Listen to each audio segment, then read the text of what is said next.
I'm 75 years old, and I never thought I'd be questioning whether my only son is really mine. My wife died 2 months ago. On the day she died, I was sitting beside her hospital bed, holding her hand. Her breathing was shallow, and I knew we didn't have much time left. I leaned closer because she looked like she wanted to tell me something. She squeezed my hand with what little strength she had left and said, "There's something I've carried my whole life, and I can't die without telling you." At first, I thought she was going to apologize for something small. Maybe something she regretted saying over the years. Maybe an old argument she still felt guilty about. I wasn't prepared for what came next.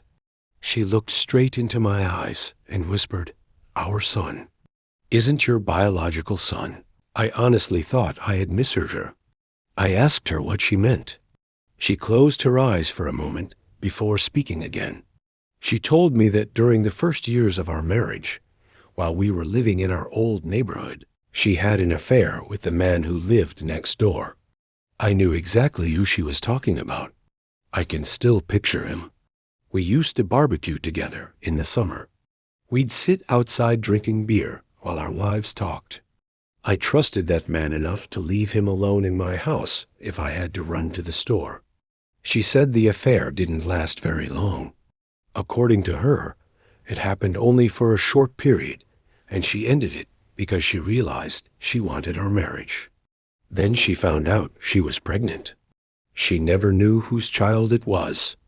She chose to believe he was mine. Or maybe she chose to convince herself he was. She never told me. Not when our son was born. Not when I proudly signed the birth certificate. Not when I stayed awake every night rocking him to sleep.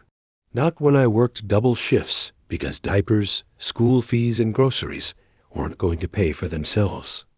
Not when I cried at his graduation. Not when I stood beside him on his wedding day. Not when our grandchildren were born. She kept that secret for over 50 years. Then she looked at me with tears in her eyes and said something that has haunted me ever since. She said, "Promise me you'll never tell him." I didn't answer immediately. I was too stunned to speak. My head felt empty. Everything I believed about my life had just fallen apart in the space of a few minutes. She grabbed my hand tighter. "Please," she whispered. "He doesn't deserve this. He's lived his whole life believing you're his father. You are his father in every way that matters. Don't destroy his life because of my mistake." I still couldn't find any words. I was trying to understand what she had just told me. I wanted answers. How long had the affair lasted? Did the neighbor know? Was there anyone else? Had she ever planned to tell me? Did she ever look at me over the years and feel guilty?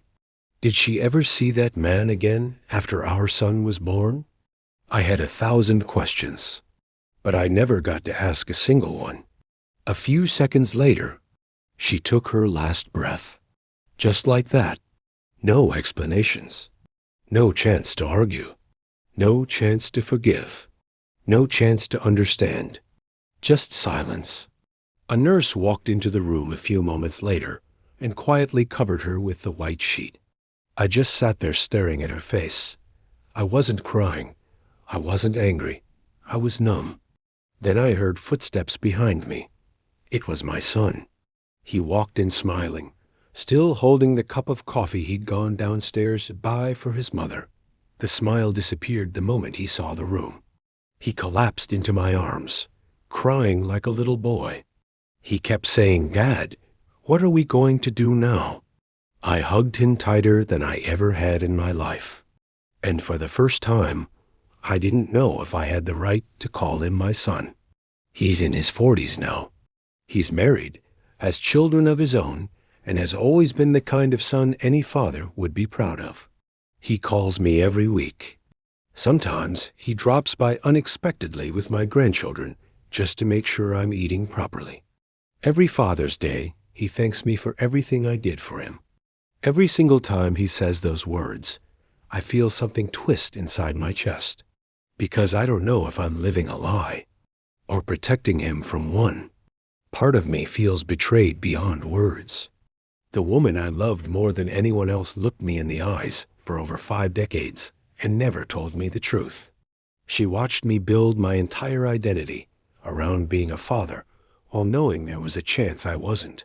What made it worse was that she waited until she was dying. She didn't tell me when there was time to ask questions. She told me when there was nothing I could do with the information except carry it. Since that day, I haven't been able to sleep properly. I've been carrying around a secret that feels heavier than anything I've ever carried in my 75 years. Every time my son calls me, I wonder if this should be the conversation where I tell him everything. Every time he brings my grandchildren over, I look at their faces and wonder if they deserve to know where they really come from. Then I think about what would happen if I told him. Would he stop calling me Dad? Would he start searching for a dead man who never raised him? Would he feel like his entire life had been stolen from him? Or would he simply look at me and say, "You'll always be my father"? I honestly don't know. Some days I think my wife had no right to ask me to keep such a secret.